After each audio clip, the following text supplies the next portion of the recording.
Loïc Kiefer pour la première fois. Bonjour à tous les trois. Bonjour. Bonjour à tous. Alors, Bonjour à tous. Vous avez vu ça?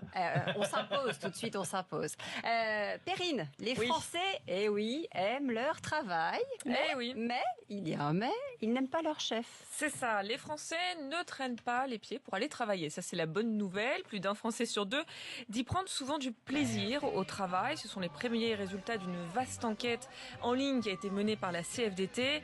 Des travailleurs heureux et satisfaits de ce qu'ils font. 62% des sondés ressentent de la fierté par rapport à leur mission.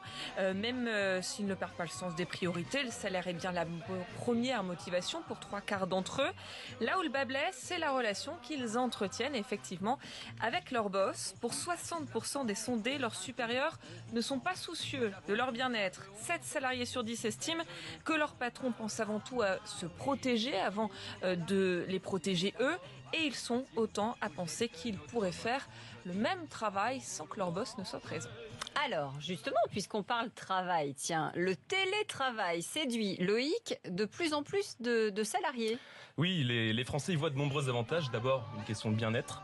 Bien entendu, un rythme de vie plus équilibré entre le professionnel et le privé. Avec le télétravail, d'ailleurs, plus d'excuses pour garder les enfants le mercredi après-midi et puis terminer des dossiers importants. Et puis, l'entreprise serait gagnante. Ah, expliquez-moi ça. Parce que la moitié des personnes interrogées pensent que ça permettrait d'améliorer la productivité au travail. Bien évidemment, il y a aussi le point de vue environnemental qui est pris en compte. Le télétravail, forcément, ça permet de réduire les embouteillages. Et puis, petit tour du côté de la législation. Donc, le gouvernement a publié un décret en février dernier permettant aux salariés de la fonction publique de travailler au maximum 3 jours par semaine. Pas de limite pour le privé. Petit bémol, donc, toujours selon une enquête menée en début d'année, le taux réel des travailleurs s'élèverait à seulement 2%. On part au Maroc avec vous, Pauline, au Maroc où 2 jeunes filles, elles ont 16 et 17 ans, ont été jugées, ou sont jugées d'ailleurs, pour homosexualité.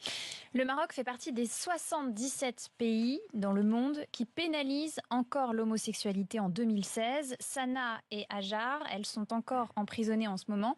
En fait, elles ont été on les a surpris en train de s'embrasser dans une maison de quartier de Marrakech. C'est un proche de la famille qui a appelé les parents et les parents ont ensuite appelé la police. Résultat, ces 2 jeunes filles se sont retrouvées en garde à vue, 48 heures de garde à vue, puis ensuite écrouées.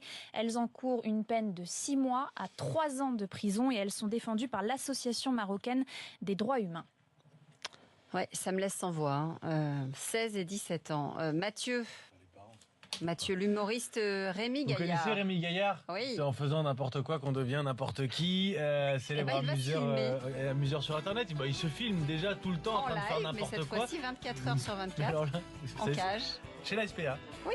On va le mettre en cage comme un des chiens de la SPA et il va rester enfermé. Il s'engage 24 heures sur 24. Vous pourrez vérifier sur les réseaux sociaux à partir du 11 novembre jusqu'à ce que les 300 animaux de ce centre SPA de Montpellier ne soient adoptés. Ça peut prendre un temps fou. Et c'est ce que je me suis dit, mais lui il est assez timbré donc Mais a priori il l'a fait. pas de cette cale. Et la SPA a joué le jeu. Il va être alimenté et tout ça quand même, rassurez-vous. Mais la SPA a Dans joué une le jeu, gamelle, c'est assez drôle. Ils expliquent. Ils ont fait une petite annonce pour Rémi, né en 75, joueur généreux, il a besoin de se dépenser. Il a besoin de se dépenser. Je précise, ça doit être le seul animal non castré de la SPA. Enfin, j'espère Allez, pour lui. 6h20.